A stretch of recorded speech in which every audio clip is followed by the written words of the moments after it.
Hey creative friends, welcome to my channel and welcome to this video, which is my first video in the Jamboree collaboration, which I love. You know I love collaborations, and I'm excited because I'm doing a jam for this collaboration that I've never done before, and I'm excited about it. It sounds like it's just going to be wonderful. So I'm going to tell you, this jam, there will actually be a link down in the description for the full recipe because it is from the National Center for Home Food Preservation. And it's called Tutti-Frutti Jam. So fun. So what you need for this jam is pears, pineapple, oranges, and maraschino cherries. That is the base of the jam. And doesn't that sound fantastic? So I'm excited about this. So what else you need? Of course, you're going to need sugar, and it's going to be 5 full cups of sugar, a package of pectin, got that, and a quarter of a cup of lemon juice. But I will tell you what I did. So the pears, because I'm doing a video, I like to do my prep work in advance so you don't have to watch me do all that. And because I cut all my pears up early, I went ahead and took the quarter cup of lemon juice and put on the pears so that it'll keep them from turning brown while everything else got prepared. So it's a quarter cup of lemon juice, but it's already on the pears. When we prepare the recipe, you're going to put it all in the same pot anyway, so that's fine. And it's 3/4 a cup of pineapple crushed. I didn't have any crushed. I have the chunks, so it was about a half a can of chunks, and what I did was I just chopped them really with one of those choppers, so basically they're crushed now. A quarter cup of maraschino cherries, so good, so yummy. And that's like one of those little 3-ounce jars. If you weren't motivated to dehydrate them from my maraschino dehydration video and got the big jar, they're just a little 3-ounce jar. 1 orange peeled and then chopped up in small pieces. And just a little tip, you know, when you're canning pears, unless it calls for it, you don't have to peel a pear because pears have that nice slick skin that you're able to wash really thoroughly. The same thing with nectarines. Nectarines and peaches are interchangeable in recipes, but you have to peel peach because it's got that little fuzz on there and you can't really properly wash it. But you can nectarines, so that's kind of an interesting tip. So if you are going to use pears or nectarines, look and see if it calls for them to be peeled. Generally they don't. Now, second thing, this recipe is only going to process for 5 minutes. So you'll notice in the recipe it says to sterilize the jars. So I have the jars have been in my steam canner for 10 minutes to sterilize. If the recipe is going to process for more than 10 minutes, you look. It won't call for the sterilization of your jars. Pretty handy. So now what we're going to do is I'm going to take all of the pears and we're going to put those in here. And remember, they've already got the lemon juice on them. So I'm going to put that in my pot. This is actually really super simple. And I like when these recipes don't require like pounds and pounds of produce because I want to get a little thing. Because this way you can do these recipes with just a few things from the store. It's not like, you know, you can make this is going to make actually 6 or 7 half-pint jars, but it's only taken a little bit of the different ingredients, which is kind of nice. So there's the pears, and then we're going to add the orange. We're going to add the pineapple and the lemon juice, pretend, and the cherries, and then we're going to mix all of that together. And now I'm going to mix it all together, and then it tells me to stir in the pectin. Once this is all mixed and blended, it's going to get kind of pretty, and I love that it's called Tutti Frutti. That just sounds fun.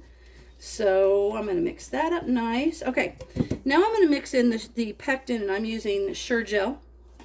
So I'm going to put the pectin in, and then we're going to put this on the stove and get it to where it is boiling.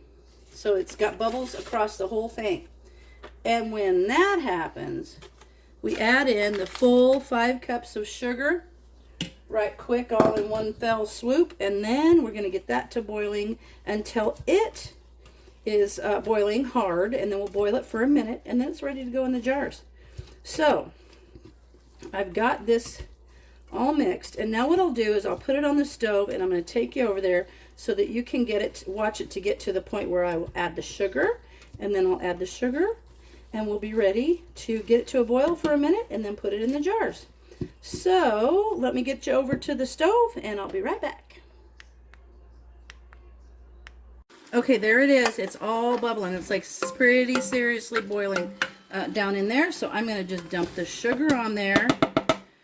And now I'm going to mix it. And you know from watching other times, this looks real dry. But before you know it, it will just become liquid and it will be awesome. So I'm just going to keep mixing this around. Let it start to liquefy, which it's already doing. And then once it gets to a good hard rolling boil, we'll boil it for a minute, and then we'll be ready to put it in the jars. There we go. Let me turn this down a little bit.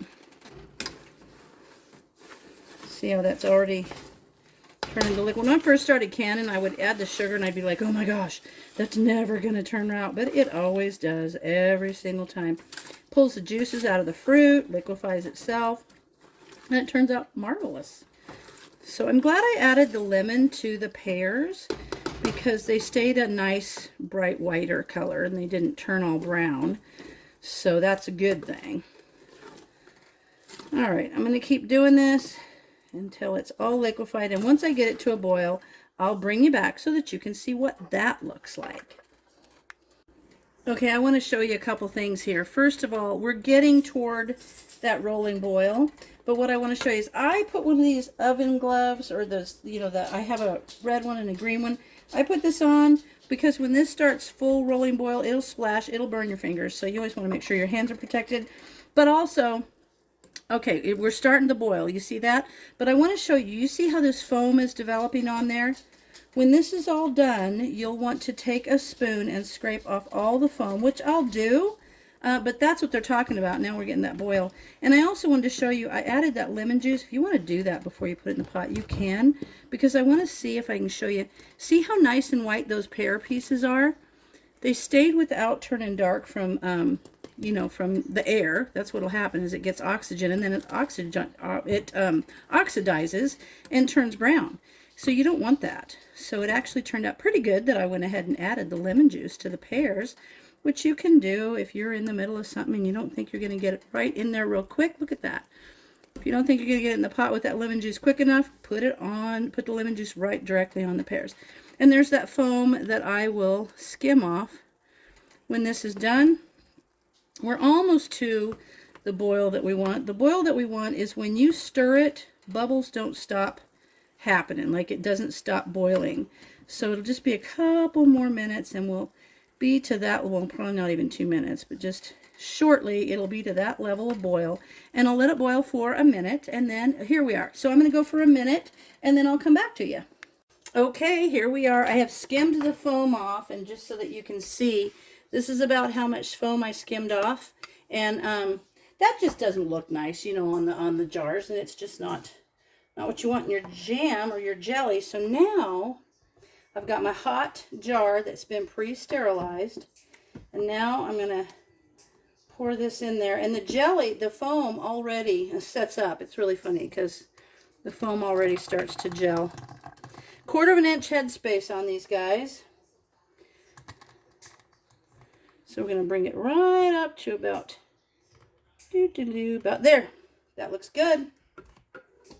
And wipe that off. Wipe the rim. You don't want any food getting around that rim or you're going to mess up your lids. And then I'm going to get my Tattler lid, put it on the top, put my ring on to just fingertip tight. Means there it is, it stops, and just a smidge past that, and there it is. Looks fantastic. So I'm going to fill the rest of the jars, and then I'll show you what they look like in the steam canner as soon as they're all done. All right, there they are. There is 7. I got 7 little half pints out of that.